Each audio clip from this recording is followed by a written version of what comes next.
The lights of Yankee Stadium pierce the night like celestial beams. The crowd falls into a breathless hush. Not silence, but that sacred pause before history writes a new line. The pitcher coils, the swing comes. The ball rockets into the sky, vanishing into the velvet dark above New York. But this isn't just a home run, it's a resurrection. It's survival wrapped in leather and seams. Because that man rounding the bases, he's not just an athlete, he's a survivor. A man who battled demons, lost everything, and somehow, against all odds, came back. But to truly understand the legend, you have to go back before the stadium lights, before the cheers. Back to a quiet backyard in Raleigh, North Carolina, where a boy first picked up a bat and began chasing something far greater than baseball. Born on May 21st, 1981, Joshua Holt Hamilton was more than just a gifted athlete. He was a prodigy. From the moment he could hold a bat, it was clear this boy was touched by something extraordinary. At just 8 years old, he would stand in the backyard with his father, Tony, taking pitch after pitch like a maestro conducting a symphony. Neighbors gathered to watch. The sound of the bat meeting the ball was crisp, magical, like destiny announcing itself. By high school at Athens Drive, Hamilton had become a myth in the making. He wasn't just good, he was surreal. A .400 batting average, moonshot home runs, and a smoothness to his game that made it seem effortless. Scouts came in droves. They didn't see a high school player, they saw the future of baseball. And in 1999, that future arrived. The Tampa Bay Devil Rays made Josh the #1 overall pick in the MLB draft. The signing bonus?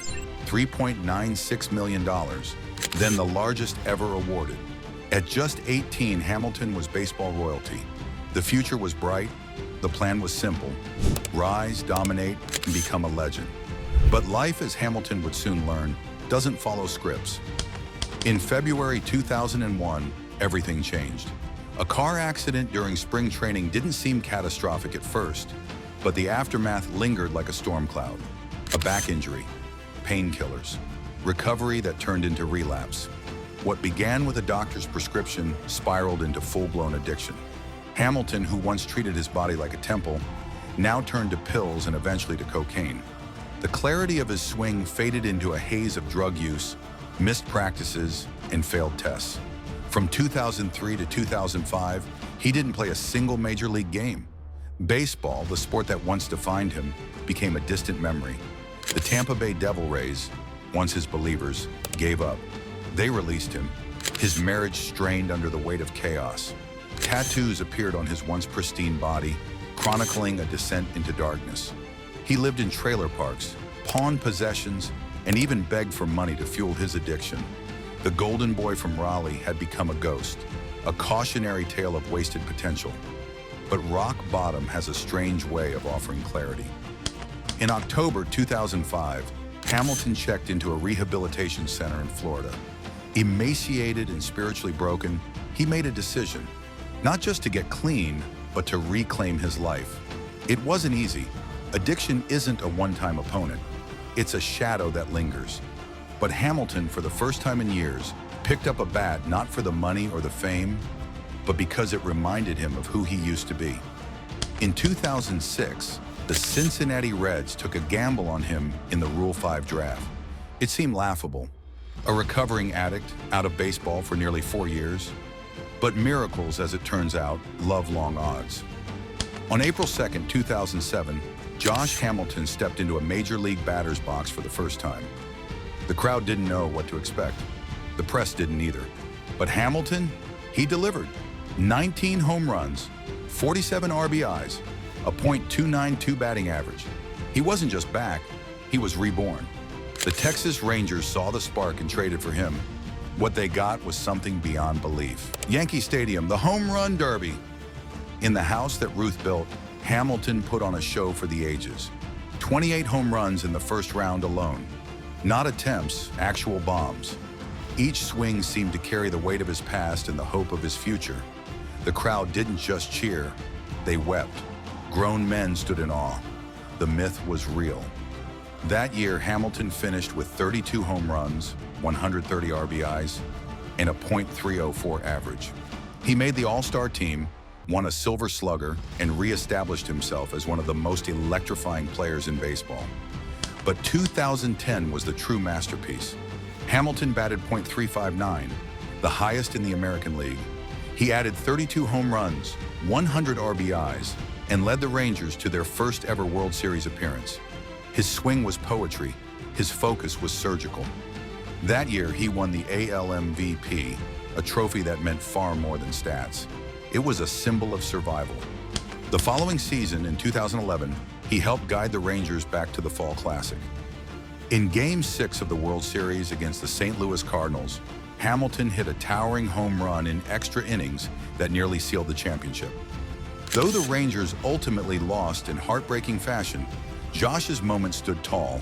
A man who had once lost everything now stood at baseball's grandest stage, fighting with every ounce of who he'd become.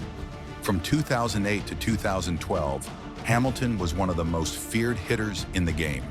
A 5-time All-Star, 3 Silver Sluggers, over 1,000 career hits, more than 200 home runs, 701 RBIs, a lifetime batting average of .290. But recovery, as Hamilton often said, isn't a finish line. It's a daily battle. In 2012, the Los Angeles Angels signed him to a 5-year, $125 million contract. It was supposed to be the next chapter of greatness, but Hamilton struggled under the pressure. His average dipped, his power vanished, old injuries flared. So did old demons. By 2015, after another relapse and mounting injuries, Hamilton was released. He attempted a comeback with the Rangers, but never returned to the majors. The once bright flame dimmed, slowly, quietly. But Hamilton's story doesn't end with his final at-bat. In many ways, it's just beginning. In retirement, he faced personal challenges, custody battles, another stint in rehab, and the loss of his identity as an athlete. But he's also remained a symbol, a speaker, a mentor, a living, breathing reminder that addiction doesn't discriminate and redemption is never out of reach. Josh Hamilton's life is not a tale of perfection. It's a story of pain, recovery, relapse, and resilience. It's about a man who was once a teenage phenom, then a broken addict, and later an MVP. A man who lit up Yankee Stadium with otherworldly power and later admitted that some days, just staying sober was his biggest victory. He didn't retire with 3,000 hits or a Hall of Fame plaque, but he walked away with something rarer: perspective.